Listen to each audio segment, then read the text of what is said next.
Second question என்னன்னா, சிம்பு படங்கள்ல நடிக்கிறாரா? இல்லையா? இது எல்லாருக்குமே இருக்கக்கூடிய ஒரு டவுட்டா தான் இருக்கு. ஏன்னா, சிம்புவ பொறுத்தளவுல அடுத்தடுத்த படத்துல கமிட் ஆகிட்டாருங்கிற ஒரு அப்டேட் மட்டும் வருதே தவிர, அத தாண்டி இவருக்கு ஷூட்டிங் போனாரு, இந்த இடத்துல ஷூட்டிங் ஸ்டார்ட் ஆகிருச்சு அப்படிங்கிற ஒரு அப்டேட் வந்த பாடே இல்ல.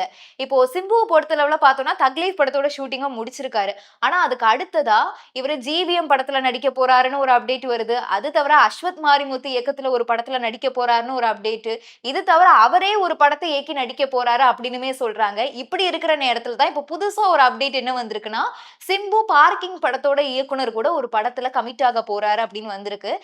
என்னன்னா, இப்போ முதல்ல யார் கூட தான் இவரு சேர்ந்து படம் பண்ண போறாரு? இல்ல கொரோனா குமாரா முடிக்க போறாரா? அப்படிங்கிறதே தெரியல. அண்ட் மீன்வைல் இன்னொன்னு என்ன சொல்றாங்கன்னா, இப்போ ரீசென்ட்டா அவர் கான்சர்ட் போயிட்டு வந்திருக்கிறதுனால, அடிக்கடி கான்சர்ட்டுமே பண்ணலாம் அப்படிங்கிற ஒரு பிளான்ல அவர் இருக்காருன்னு வேற சொல்றாங்க.